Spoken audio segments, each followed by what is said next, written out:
back on the march. News to infuse. Actually, this news isn't that much to infuse about. It has been confirmed that Oddworld Soulstorm has been delayed to 2022. No, I'm joking. It's been delayed to 2019, but now it don't seem so bad anymore, does it? Okay, seriously though, I'm disappointed by this.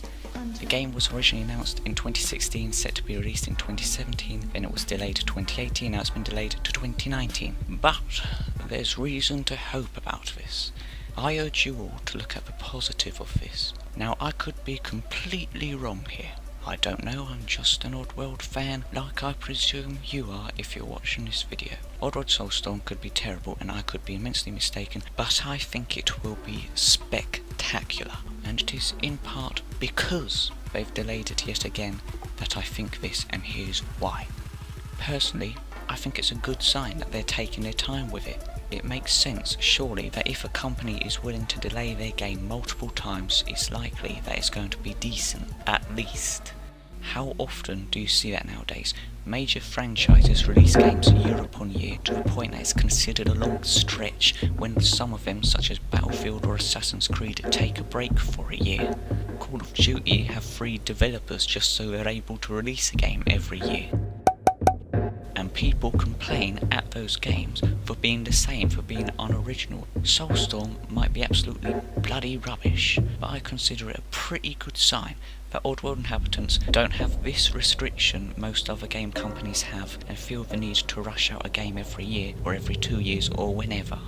Probably for the first time since 1997's Exoddus, which ended up winning over 100 awards or something like that. They have no time limit and are taking advantage of that.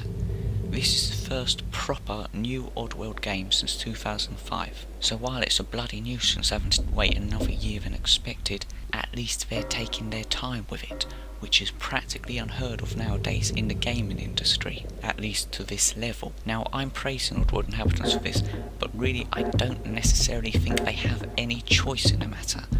What I mean by that is that they have to get this game right, and in order to get this game right, they have to take their time with it.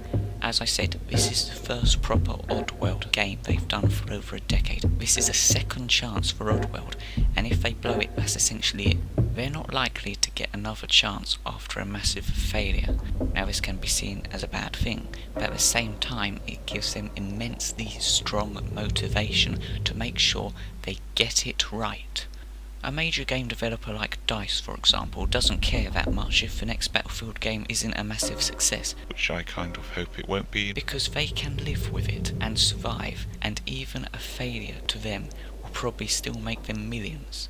Oddworld Soulstorm being a failure will hurt Oddworld Inhabitants far more than if they were a massive major game developer. So I'm kinda glad that they're doing their best to make sure it doesn't flop. Now, this is the reason I personally aren't that harsh on them. They have to get it right. You have to remember, Oddworld Inhabitants are completely self-funding this game from the profits they made from Oddworld New and Tasty. So they're self-funding this game, self-publishing it as well as developing it. Who else does that? I don't know of any other game company doing that. But to be fair, I don't actually know that many game companies. And this is a good thing. This is precisely where Oddworld Inhabitants want to be.